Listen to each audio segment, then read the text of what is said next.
Welcome to PADcast, the creatively named podcast from Hull. PADcast is to provide additional support as part of our partners and dads group, PADs for short. We know not everyone can attend the groups we have set up, and maybe not everyone would want to for many reasons. We hope this podcast can be accessed by you at any time. I'm Gemma, and I am the Digital and Fundraising Officer for Hull. Unfortunately, like before we had Lucy, she's called in sick.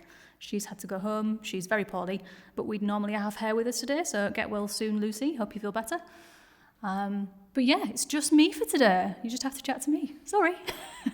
Also, as a footnote, there's been a lot of noise today. There's been someone drilling outside. There's been lots of ladder moving, doors creaking, and if you have picked up any of that and it can't be edited out, apologies. So I want to say thank you in the first instance for coming on. Pleasure to be here. Do you want to give your name, your job title, just explain a little bit about yourself? So I'm Rob. What's my job title? I'm an associate vicar at Hull Minster. What does associate vicar mean? I'm one of the ministers there, but I'm not the head honcho. Oh, okay. That's how I think about it. I've been working at the Minster for just over 2 years. I've lived in Hull for that time. Before that, I lived in Selby, and then before that in Strensall, so just outside of York. I used to work in Selby actually, and York as well, so I know those places. But are you from there? Yeah, I grew up in York. Really, I was born in the south, in Enfield, outside of London. But then I moved to York when I was 8. So what made you come to Hull? It was the job. Was it the accent? I love the accent. Oh, I love it. But I'll tell you what though, as soon as I kind of visited Hull and came for interview and stuff, I was just like, why has no one told me about this place before? I think, is there a sign as you drive in on the A63 which sort of says, Hull's great, don't tell anyone? Is there? I think there's something like that. I might find that. I don't know. If anyone that knows that exists, send a picture in. And I think it's so true. I love it. I just think it's so full of life and culture, and people are really friendly and kind of honest and things. So, and I really love that. And yeah, we as a family, we really love being here. It's a great place to be a family. Yeah. Of course, the city has its challenges. We see that. Particularly with my work at the Minster as well. We see all sorts of, lots of deprivation and, lots of homelessness. With relationships with lots of good with the homeless community, all sorts of things. But work with addicts and that kind of thing. But but it's such a vibrant place. I love it really. Oh, well, I'm glad, because I know that York is really pretty, and tourist-wise, it's an incredible city. So for you to be able to speak highly of Hull as well, and it's nice. Thank you. I mean, York is beautiful. It is. And when you grow up there, you do get spoiled. So whenever you go to any other city, it's kind of like, oh, it's different. It is a very nice place to be, but we don't all have Tudor buildings. Yeah. Yeah, so you spoke of, York with homelessness, with addiction, with all of these deprivations that we know that the whole of the UK experiences. From your point of view, like the parents you've met, the dads you've met, do we face similar issues? Are they worse here than elsewhere? What's your take on it? So that's a really hard one to answer, really, because I mean I'm really not rooted in York very much at all now. So and every time I do go back to York, my parents and sister, my family are still there, so we do go there, every couple of months or something. There is, I'd imagine, I think there is an increase in homelessness generally across the UK. I think the cost of living crisis is, it's real. People are struggling to make ends meet. What's that saying? You're only 3 paychecks away from homelessness. Yeah. It is a struggle. I've known someone who, just because the landlord sold up, meant that the whole family had to relocate into a hotel. And one of those children had autism. So it comes with, particular challenges. It's hard. It's really hard out there. And it doesn't, I'd imagine this is the case for most places. If you actually have the eyes to see it, it's right there. Yeah. Well, you are in what you'd consider the heart of the community, really. You're church-based, but you have community groups. I think you mentioned you have a dad's group, or... So at Hull Minster, a men's group has started, just this year.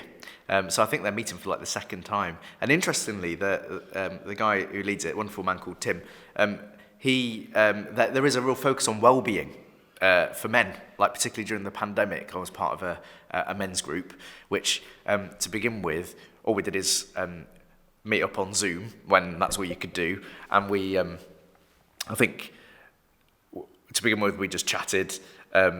We, played games and stuff, and. Did you have the obligatory lockdown quiz? Yes. Oh, yes. Yeah. We had to come up with a quiz, at some point. And then obviously coming out of lockdown, we were meeting in person, just, went to the pub once a month, were really important.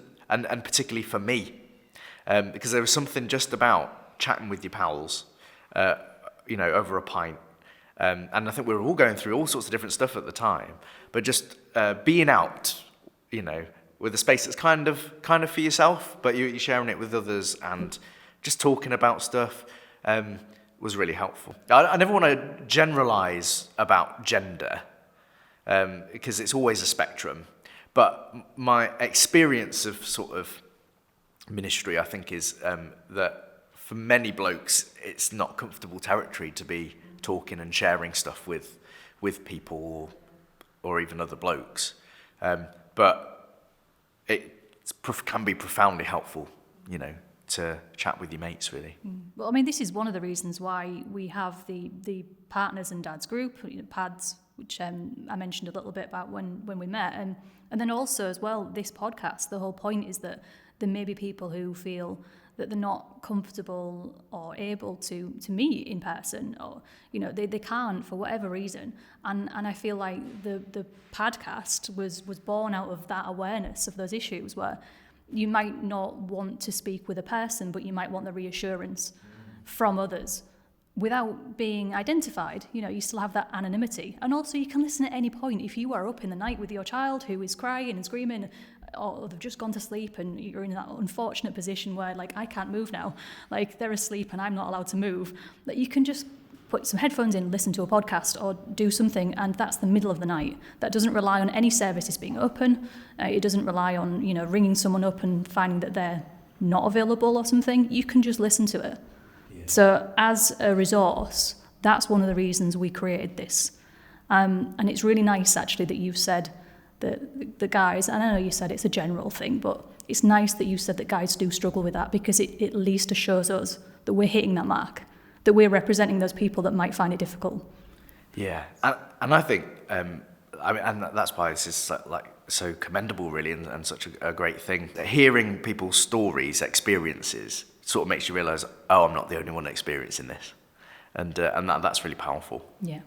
Have you, on a personal level then, found, I think you touched on that earlier actually, that you found it useful to connect with those people during lockdown?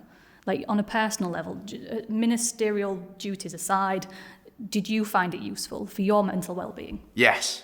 Yeah, definitely. And actually, I think it's only in retrospect, looking back actually, where I sort of realised, oh yeah, that was the case. Because it is always a bit, as a sort of vicar, sometimes you do occupy different roles. Sometimes, your main thing is to facilitate a group or that kind of thing. But that was definitely a space where it was, pretty fully both. I was definitely Rob with my own needs and stuff that was going on. But of course, yes, I was a vicar. But and I think there was just a particular trust with the guys where actually it was a safe space. And it was tough. It was tough during the pandemic for everyone.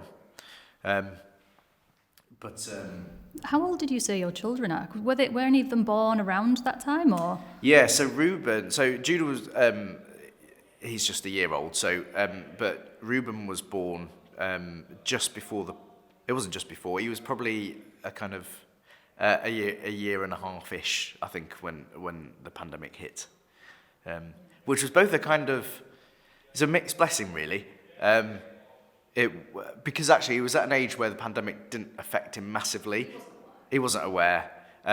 the thing that we missed out on a bit were the groups. That's what I was going to touch upon. Yeah, you missed that interaction with others, and that was it's a formative part of life when you between birth and 2 years. Yeah. And so to miss those connections with others, it's it has detrimental effects later on, perhaps, or hopefully not, but it could impact, and you worry about that as a parent. Yeah.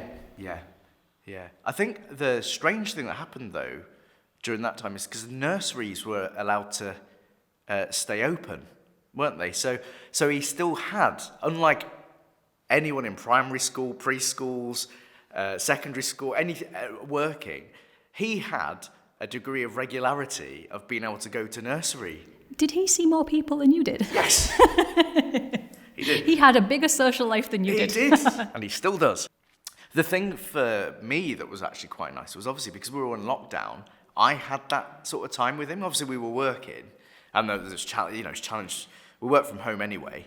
My wife's also ordained, so there's a point where we're both sort of working, and we had to rise to the challenge of what does church look like when you're not able to meet with people. The one thing was though, we were all very present to each other at home, so that I had more time with Ruben in his early years than I would otherwise have done. So I see now why you said it being a blessing. Because had it been any other way, you would have missed that time with him. Yeah, and it is. I think there's a lot of guilt as a parent. You have to go to work. You have to do these things, but you do feel very torn. Yes. Yeah, and that was that. I mean, I remember that was like really hard because you're just like, oh, what, Where do I put my attention? Yeah. Yeah, it can be hard, but it is nice to know that there's. Like you said earlier, it's not just you that's going through it; it's others. Yes. So it's that gratitude really for that. Yeah. And we don't speak about these things. No. We don't freely speak about how we feel. No. Not often enough. No. And the thing that I don't know if you're going to touch on this anyway, but actually what having my first child, Ruben, did. Actually, it sort of and this sort of rose up during the pandemic. So when we were all under lots of pressure anyway, it probably made it rise to the surface a bit more quickly. Maybe, I don't know. But actually, it rose up stuff from my own childhood, which I don't think people often talk about. But having a child does. I think it does bring up stuff from your own past and your own childhoods and stuff. And actually, it turns out there's quite a lot of trauma in my childhood, which I had to sort of deal with in that time. So it was like that blessed time, but also it was probably one of the most painful times. I think what you do as a parent is you get a greater awareness of what your own parents went through. As a child, you have that one opinion and maybe a smaller view of the world, and you think, why are my parents like this, or why have they not done that, or can't you do better? And you're inherently selfish as a child because you only really have you to think about, and I get that, and that's fine. But it's not until you get to be older or be a parent yourself, you think, oh, I understand the challenges that my parents went through now, and I give myself the grace to go through them appropriately and stuff, but I also understand their challenges and forgive them for that. Yeah. Because it's not easy. Yeah. At all. Yeah. So absolutely, incredible jobs, but you don't realise it until you do it. Yes, yeah, that's exactly right. You just can't. I don't think you can prepare. You can't prepare for it actually. What do you mean you didn't get the manual? Well, I bought, did it get lost in the post? Yeah, I don't know where it disappeared to. But yeah, there is no way that. That you get physically prepared, you get all the gear, and you can read the books. I read some books and all the rest of it. And how much of it applied in real life?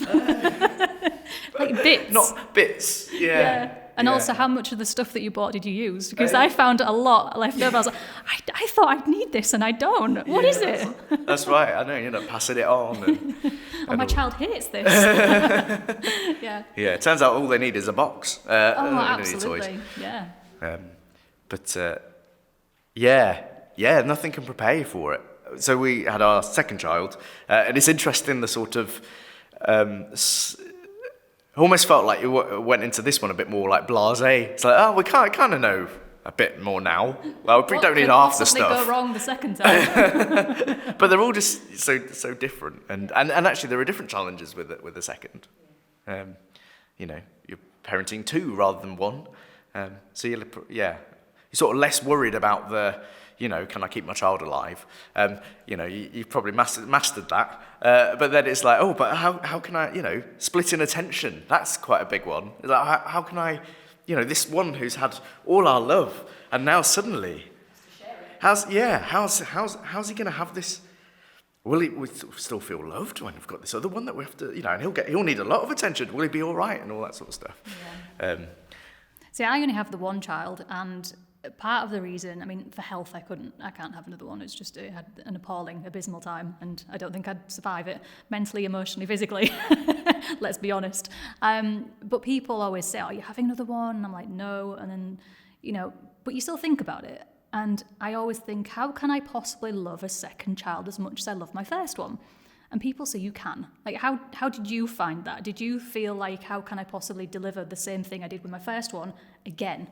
Did you not feel, I did, would you not feel fluky? Like, oh, I've done that. Whoa, that was, I winged that well. And then you've got to do it a second time and prove yourself again. What's that like? Like, how do you deal with the second one and the pressures of that? Well, so the thing is, I think rationally it doesn't make any sense at all. So you can't conceive of it until it happens.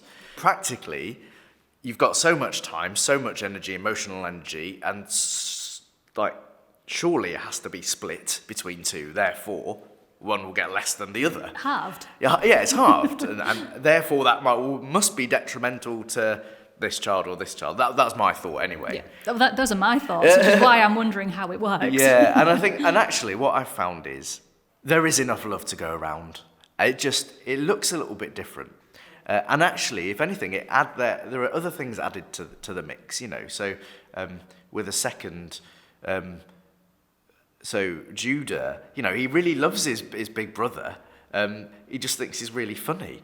But also, the other child can help with the childcare because you don't have to do all the entertaining. The other one can do some entertaining. Yeah. You can even venture to try and have a hot cup of tea. You'll get closer to it. You can have a warm one. Yeah, you get warm instead of stone cold. So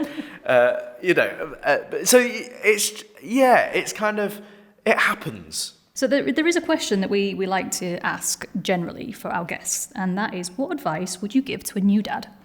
Now, I know we've sort of talked a lot about love and, like the well-being and stuff, but like specifically, is there anything that you feel there's a piece of advice or anything that you could offer? Yeah, I did have a brief think about that as I was driving here. In essence, I might just need to explain this, but what I'd want to say to any new dad, and that would include myself when I was a new dad, or just as a dad generally, is that you matter.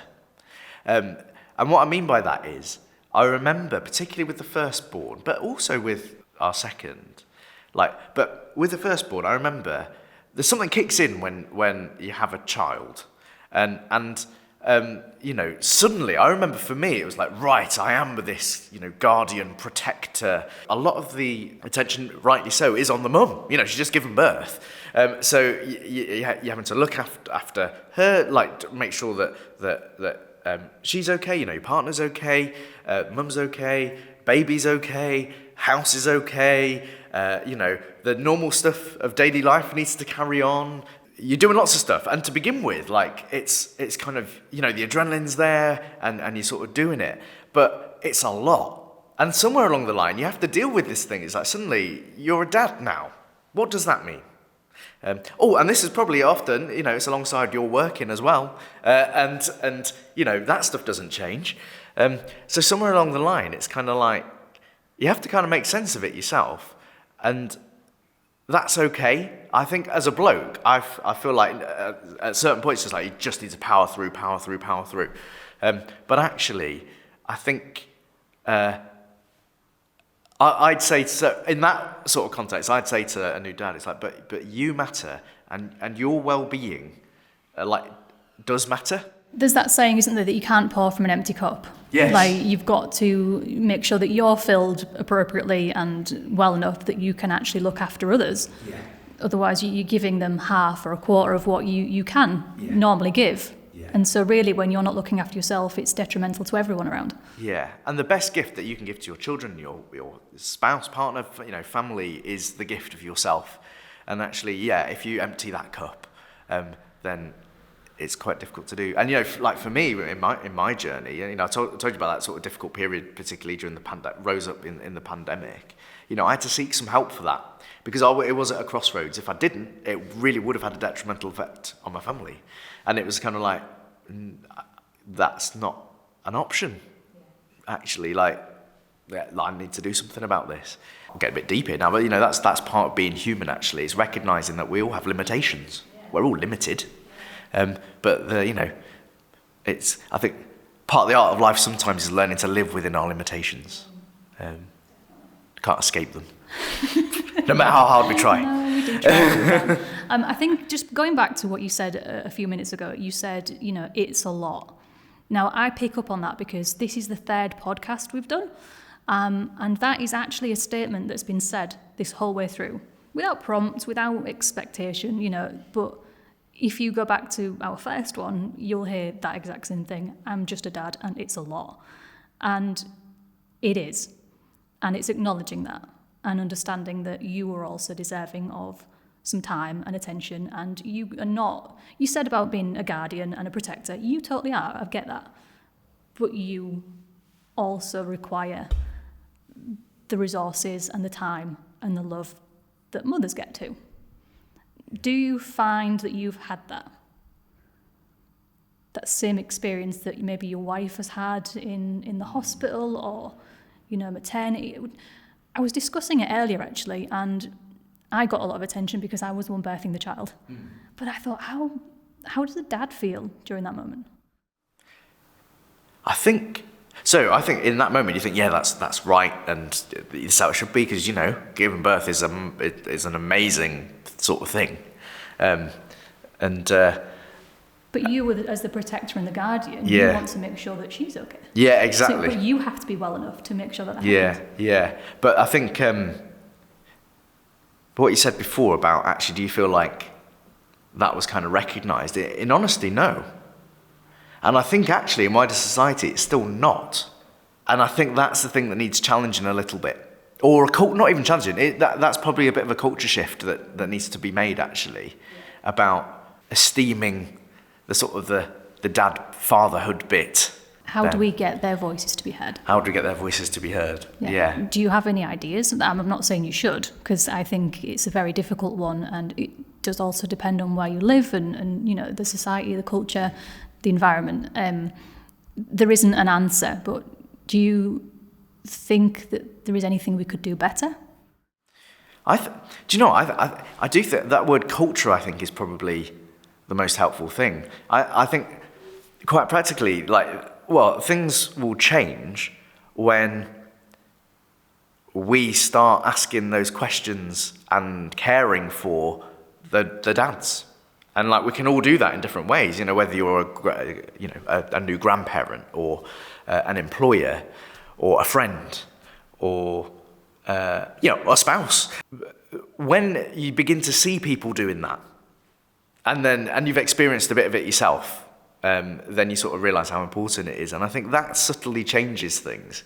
But it probably does need to happen at all sorts of levels, whether it's on the ground or, higher up, when talking about, employers. You only get 2 weeks off, as paternity. Yeah. And then there's the structural thing, in government, I'm no expert in this field at all, but I know that working practices are different.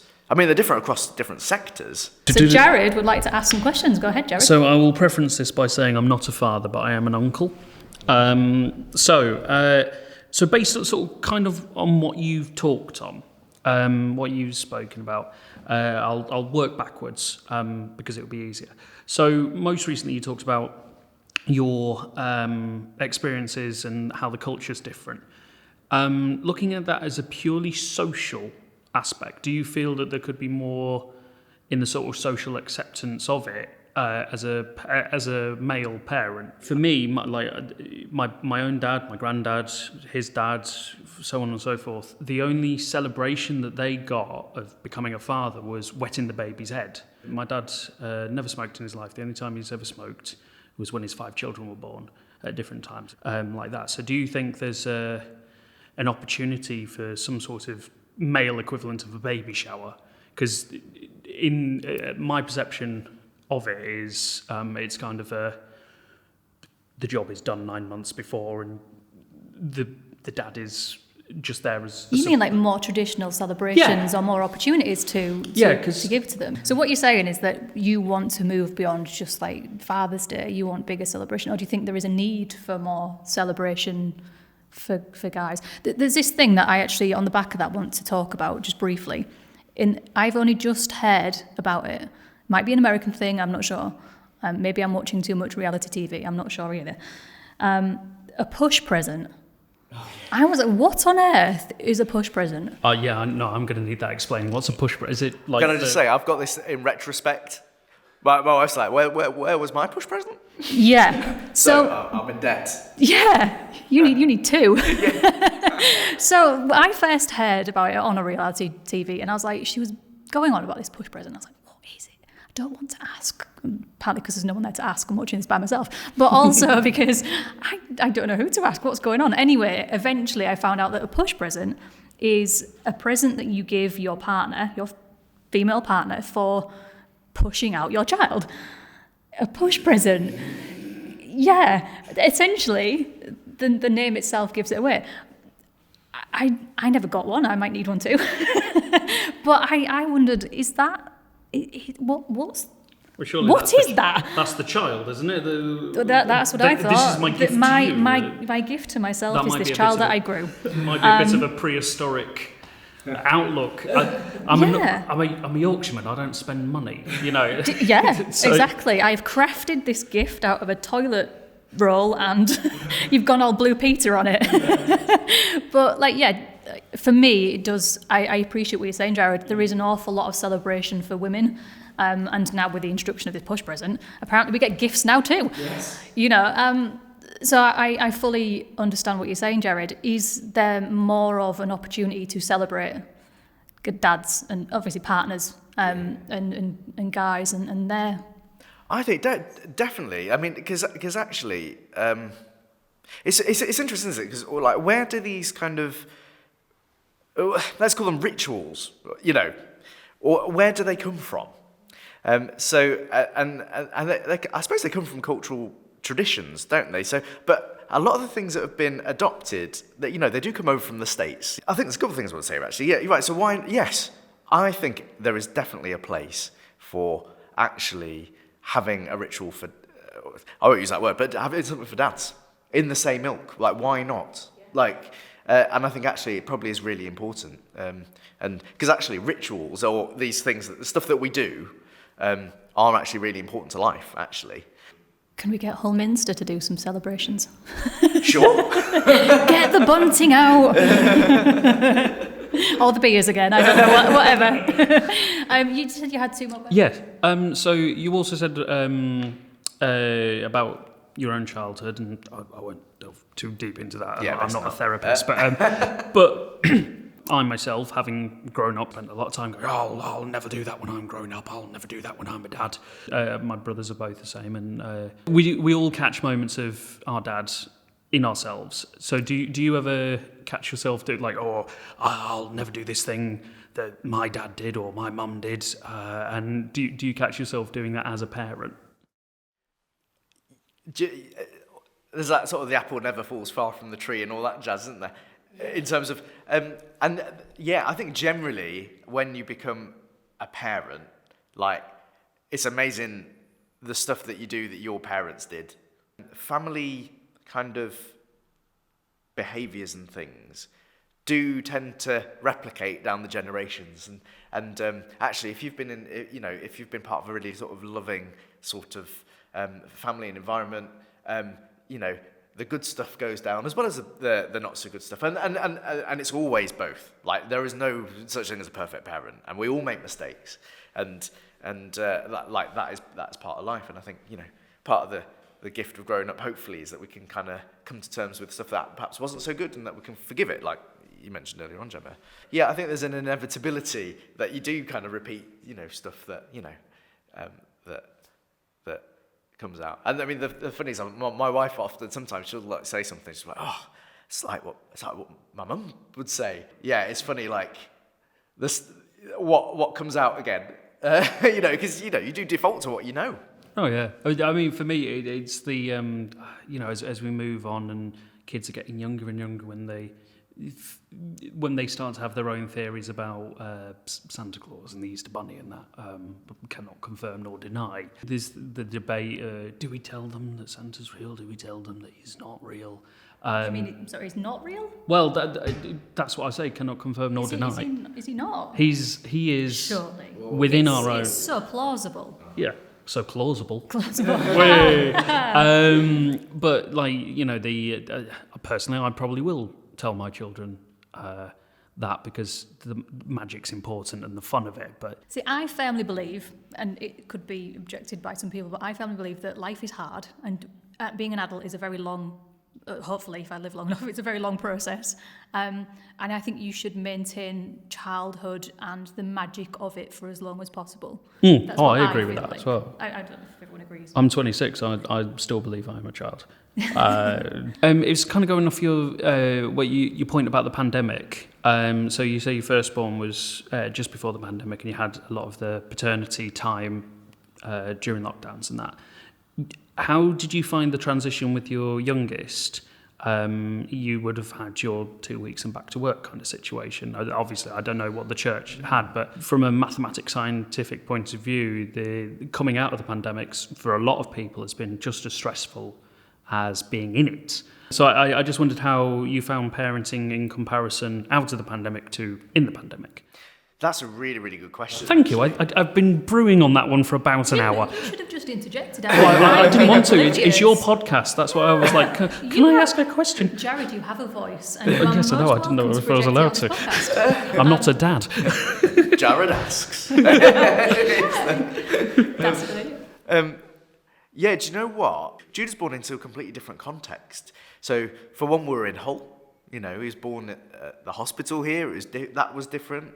The birth was different. But also, my working situation was different. So before, in my last post, where the pandemic hit, I was a pioneer minister, like quite flexible. In this role, yes, it was 2 weeks paternity leave. And I think I tagged on some holiday on top of that, though. So and it was over Christmas. Get that? I was like, yeah. My colleagues are now just about talking to me. So shorter time off, but also I'm in a much busier job. Is that the way I want to put it? Yeah, well, the less flexible, a sort of genuine sort of concern actually, and it's like, would I see Judah as much as I did Reuben? And you mentioned earlier on that these early years are so important. It's like I don't want to just be someone who sort of,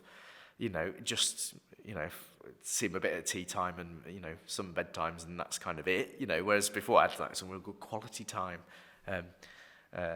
Clergy have this great working pattern of 6 days a week. And it's which we're supposed to be flexible within that, but it does present particular challenges when it comes to spending quality time with your kids and stuff. For me, doing my best is making sure I can try and invest in my family and my children in as much as possible. So my final question is, what would your push present be if you could have one? Oh, that's a great. You didn't expect that. You thought it was going to be serious. Oh, yeah. Not for the ending. Let's keep it light. Oh, yeah. Oh, gosh. Oh, like a day go-kart, not a day, some go-karting or something fun, a trip out. No, go big. Like when I was watching this thing about push present, she got a Porsche, I think. Wow. She got something that was, they were very rich. But yeah, go back.